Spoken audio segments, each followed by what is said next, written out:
If left untreated, the signs of advanced leprosy can include paralysis and crippling of hands and feet, shortening of toes and fingers due to reabsorption, chronic non-healing ulcers on the bottoms of the feet, blindness, loss of eyebrows, nose disfigurement. Other complications that may sometimes occur are painful or tender nerves, redness and pain around the affected area, burning sensation in the skin. Diagnosis and test የበሽታው ምርመራ ሐኪሙ ቆዳችን ላይ አጠራጣሪ ቁስል ካየ ከቆዳችን ላይ ናሙና ይወስድና በላቦራቶሪ ይመረምረዋል።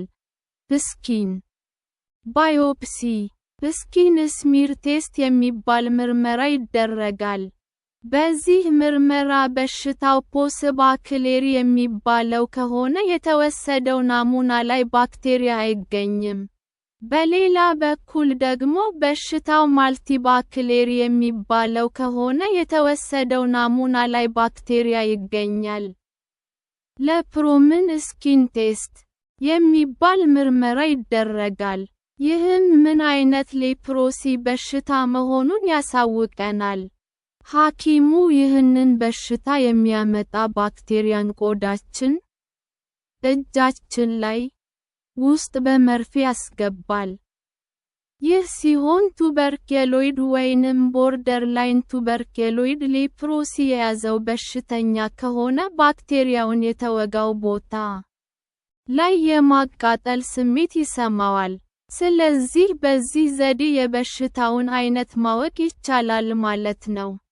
ትሪትመንት አንድ ሜዲኬሽንስ ለበሽታው የሚሰጥ ሕክምና የዚህ በሽታ ዋና ዓላማ ኢንፌክሽኑን በማስቆም የሰውነት ክፍሎችን መጣመም መቀነስ ነው።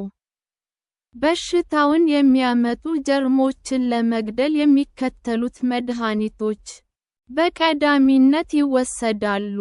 እነዚህም ዳፕሶን፣ ሪፋምፕስን፣ ፍሎሮኩዊኖሎንስ፣ ማክሮላይድስ፣ ራይፋምፕን አንድ ክሎፋዝሚን ናቸው። እንደ በሽታው አይነት እና ደረጃ የተለያዩ ጸረ ባክቴሪያ መድኃኒቶችን ያቀፈ የሕክምና አካሄድ እንከተላለን።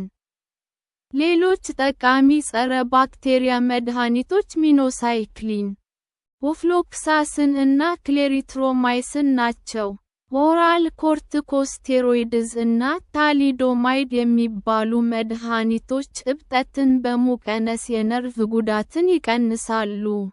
የሰውነት አካል መጣመም ለመቀነስ እነዚህ መድኃኒቶች ለረጅም ጊዜ መወሰድ አለባቸው። የነርቭ ህመምን እና ጉዳትን ለመቀነስ አንቲ ኢንፍላማቶሪ መድኃኒቶች ይወሰዳሉ።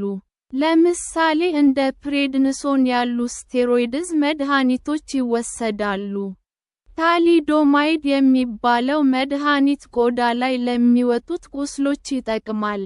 ይህ መድኃኒት የሰውነታችንን የበሽታ መከላከል አቅም ይቀንሳል። ይህ መድኃኒት በምንም ተአምር ለእርጉዝ ሴት መሰጠት የለበትም። አንዳንዴ የእባጭ ፈሳሾችን ለማስወገድ፣ የነርቭ ስራን ለመመለስ፣ የተበላሸ አፍንጫን ለመጠገን፣ የተጎዱ ክፍሎችን አቋም ለማስተካከል የቀዶ ጥገና ይደረጋል። ለበሽተኞች ስለ በሽታው ትምህርት መስጠት በጣም ወሳኝ ነው። ይህ በሽታ የሚድን በሽታ ነው፣ ግን ሙሉ በሙሉ ለመዳን ሙሉ ሕክምናውን መውሰድ ይፈልጋል። ሕክምናውን ከጀመርን በኋላ ኢንፌክሽኑ አይቀጥልም። በሽተኞች የነርቭ ጉዳት የደረሰበትን ክፍል እንዴት ከአደጋ መጠበቅ እንዳለባቸው ማስተማር ያስፈልጋል። ፊዚካል፣ ሶሻል and psychological rehabilitation is a necessary for those in whom neglected disease has caused havoc. ፕሬቬንሽን፣ በሽታው እንዳይዘን መከላከያ ዘዴ በሽታው የያዛቸውን ሰዎች በምርመራ ቀድሞ በማወቅ ተጨማሪ ሰዎች በበሽታው እንዳይያዙ ማድረግ ተገቢ ነው። በበሽታው የተያዙ ሰዎች ወደ ጤና ተቋም በመምጣት ሕክምና እንዲወስዱ ትምህርቶችን እና ማነሳሻዎችን መስጠት ያስፈልጋል። በሽተኞችን ቤት ለቤት መከታተል ያስፈልጋል። በሽታው የተለያዩ ክትባቶች አሉት፣ ግን ለሁሉም ሰዎች ሙሉ በሙሉ የሚሰራ ክትባት የለም።